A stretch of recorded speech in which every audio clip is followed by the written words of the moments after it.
आज किसी भी प्रोडक्ट या किसी भी सर्विस को अपने एंड यूजर या कंज्यूमर तक पहुंचाने के लिए बहुत अधिक मार्केटिंग करनी पड़ती है और मार्केटिंग के जरिए और पैमाने निरंतर बदलते जा रहे हैं, जिसकी वजह से मार्केटिंग में बहुत अधिक बजट खर्च करना पड़ता है। और ऐसे में यदि मार्केटिंग से आपको कोई रिजल्ट नहीं आता तो बहुत अधिक नुकसान का सामना भी करना पड़ता है। किसी भी प्रोडक्ट या सर्विस की मार्केटिंग स्ट्रेटेजी को इफेक्टिव बनाने के लिए बहुत सारे फैक्टर्स पर ध्यान देना जरूरी है। आज हम बात करेंगे उन फैक्टर्स के बारे में जो किसी भी मार्केटिंग स्ट्रेटेजी को बेस्ट बना सकती है और कंज्यूमर को उस चीज को खरीदने के लिए मजबूर कर सकती है। नमस्कार दोस्तों, मैं doctor Amit Maheshwari, business trainer, corporate trainer and motivational speaker, आप सभी का स्वागत करता हूं आज की इंफॉर्मेटिव वीडियो में।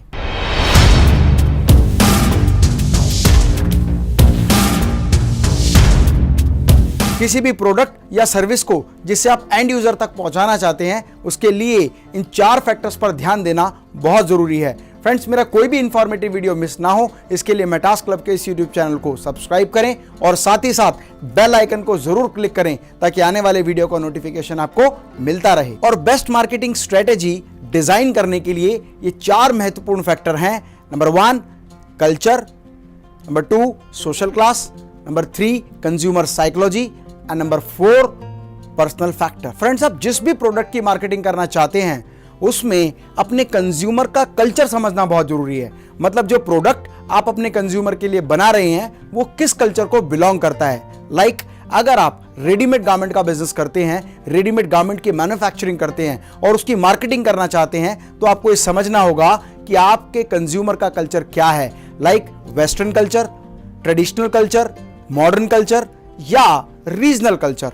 एक उदाहरण के माध्यम से समझते हैं। मान लीजिए आप कपड़े बनाते हैं तो आप सूट पैंट बनाते हैं, आप जीन्स टी शर्ट बनाते हैं, आप किसी स्टेट के कपड़े बनाते हैं, किसी स्टेट से बिलोंग करने वाले लोगों के लिए कपड़े बनाते हैं, जैसे राजस्थानी कल्चर, पंजाबी कल्चर। ये देखना बहुत जरूरी है कि आपके कंज्यूमर का कल्चर क्या है। And the second most important thing is financial soundness. आपको यह भी देखना होगा जिस कंज्यूमर के लिए आप प्रोडक्ट बना रहे हैं वो फाइनेंशियली कितना साउंड है और 2 तरह के प्रोडक्ट्स में से वो किन चीजों का चयन करता है। Number 1 necessity items, necessity goods, और लग्जरी आइटम्स और luxury goods.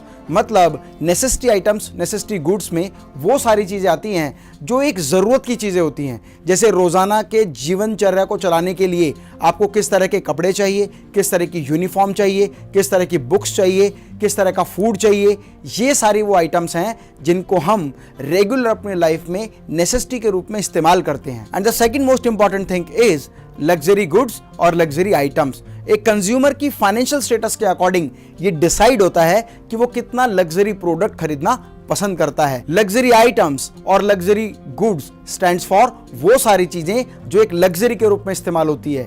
Expensive watches, branded shoes, branded clothes, branded घड़ियां, ब्रांडेड गाड़ियां और वो सारी चीज जो कहीं ना कहीं एक एक्सपेंसिव ब्रांड को रिप्रेजेंट करती है। Social class. प्रोडक्ट या सर्विसेज की मार्केटिंग करते समय आपको अपने कंज्यूमर की सोशल क्लास को भी देखना होता है कि क्या वो बिजनेस क्लास को बिलोंग करता है, प्रोफेशनल क्लास को बिलोंग करता है, सर्विस क्लास को बिलोंग करता है या लेबर क्लास को बिलोंग करता है। Personal factor. आप जो भी प्रोडक्ट या सर्विस की मार्केटिंग करना चाहते हैं वो किस एज ग्रुप को बिलोंग करता है। लाइक आपका प्रोडक्ट क्या बच्चों के लिए है, आपका प्रोडक्ट क्या यूथ के लिए है, आपका प्रोडक्ट क्या यंगस्टर्स के लिए है, आपका प्रोडक्ट या सीनियर सिटीजन के लिए है। ये पर्सनल फैक्टर देखना बहुत जरूरी है कि आपका प्रोडक्ट का एंड यूजर कौन होगा। उसी के हिसाब से आपको अपने कंज्यूमर के लिए मार्केटिंग स्ट्रेटेजी डिजाइन करनी होगी। Consumer psychology.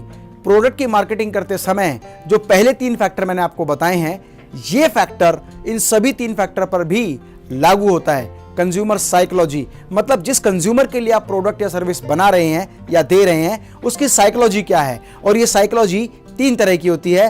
1 price conscious, 2 quality conscious and 3 brand conscious. Price conscious वो लोग होते हैं जो एक प्रोडक्ट का प्राइस हमेशा उससे मिलते जुलते प्रोडक्ट से कंपेयर करना शुरू करते हैं कि आपका प्रोडक्ट इतने का है, दूसरे का प्रोडक्ट इतने का है, तो वो ब्रांड और क्वालिटी को छोड़कर सबसे पहले प्राइस के पीछे भागते हैं और प्राइस वॉर में उनके लिए अलग तरह की स्ट्रेटेजी डिजाइन की जाती है। दूसरा जो कंज्यूमर होता है उसे कोई फर्क नहीं पड़ता कि प्रोडक्ट का प्राइस क्या है और ब्रांड क्या है, वो तो हमेशा फोकस करता है बेस्ट क्वालिटी प्रोडक्ट को।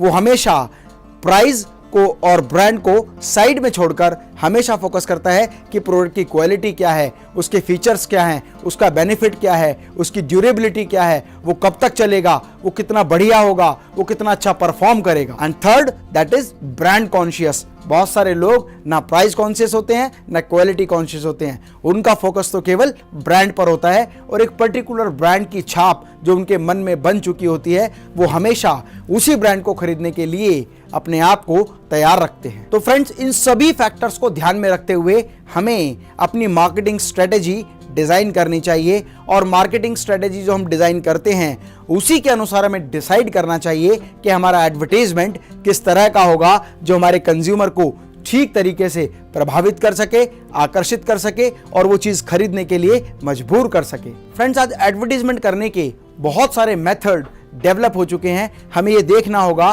कि हमारे प्रोडक्ट या हमारी सर्विस पर कौन सा एडवर्टाइजमेंट का फार्मूला सटीक बैठता है। Funny advertisement, inspirational advertisement, motivational advertisement, questionnaire advertisement, loving advertisement, emotional advertisement, informative advertisement, competitive advertisement, cross advertisement, negative advertisement and patriotic advertisement. Inspirational advertisement आपने देखा होगा, टाइम्स ऑफ इंडिया ने एक एडवर्टाइजमेंट निकाला, तुम चलो तो हिंदुस्तान चले।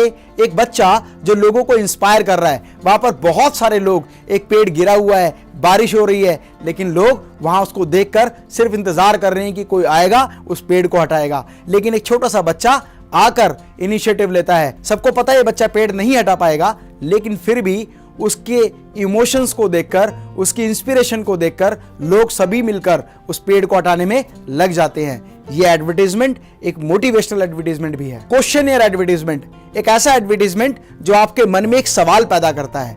आपने देखा होगा कोलगेट का एडवर्टाइजमेंट, क्या आपके टूथपेस्ट में नमक है? ये एडवर्टाइजमेंट आपके मन में एक सवाल, एक जिज्ञासा पैदा करता है कि जो रोज पेस्ट में इस्तेमाल करता हूं उसमें नमक है या नहीं। क्योंकि हमने सुना था हमारे दादा दादी, नाना नानी से कि पेस्ट में अगर नमक होता है तो आपके मसूड़े खराब नहीं होते। नमक और तेल से किया हुआ मंजन हमेशा आपके मसूड़ों को मजबूत बनाता है और दांतों को मजबूत बनाता है। तो एडवर्टाइजमेंट आपके मन में एक क्वेश्चन पैदा करता है कि क्या आपके टूथपेस्ट में नमक है। इंकरेज करने वाला एडवर्टाइजमेंट जो आपको हमेशा इंस्पायर करता है जीवन में कुछ ऐसा करने के लिए जो एक आम आदमी के बस की बात नहीं होती। माउंटेन ड्यू, डर के आगे जीत है। मतलब अगर आपने ड्यू पी ली तो आप एक ब्रेव पर्सन बन जाएंगे, एक बहादुर पर्सन बन जाएंगे और पहाड़ से कूदने में भी आपको कोई डर नहीं लगेगा।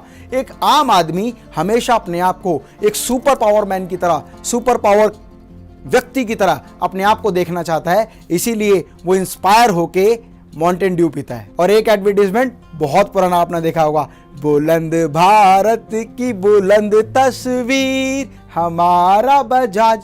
ये एडवर्टाइजमेंट एक पैट्रियोटिक एडवर्टाइजमेंट है जिसमें एक प्रोडक्ट को अपने देश से जोड़ा जाता है, देश की गरिमा से जोड़ा जाता है और वो प्रोडक्ट स्पेशली हिंदुस्तान के लिए बनाया गया है। इस तरह का भाव आपके मन में पैदा किया जाता है, बुलंद भारत की बुलंद तस्वीर हमारा बजाज, हमारा बजाज। सेलिब्रेशन बेस्ड एडवर्टाइजमेंट एक ऐसा एडवर्टाइजमेंट जो एक चीज को, एक प्रोडक्ट को सेलिब्रेशन के रूप में इस्तेमाल करने के लिए लोगों को मजबूर करता है। आपने देखा होगा कि सेलिब्रेशन बेस्ड एडवर्टाइजमेंट हिंदुस्तान में सबसे पहले कैडबरी चॉकलेट लेकर आई और उसने हर त्योहार से, हर फेस्टिवल से मिठाइयों को हटा के दूर कर दिया, क्योंकि हर चीज के लिए कुछ मीठा हो जाए। क्रॉस प्रमोशन या क्रॉस एडवर्टाइजमेंट, जब एक ब्रांड किसी तरह के एडवर्टाइजमेंट को निकालता है तो उसी ब्रांड का कॉम्पिटिटिव ब्रांड मार्केट में क्रॉस एडवर्टाइजमेंट लगाता है। जैसे माउंटेन ड्यू की एक एडवर्टाइजमेंट आई कि डर के आगे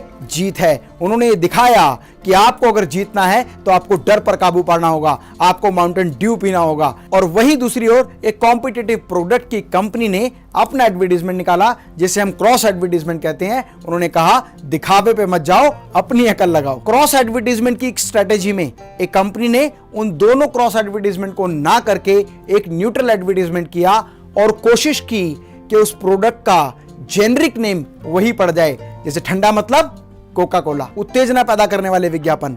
जबकि वो विज्ञापन मात्र इस बात का था कि सिगरेट पीने से आपका जीवन निरंतर घटता जाता है।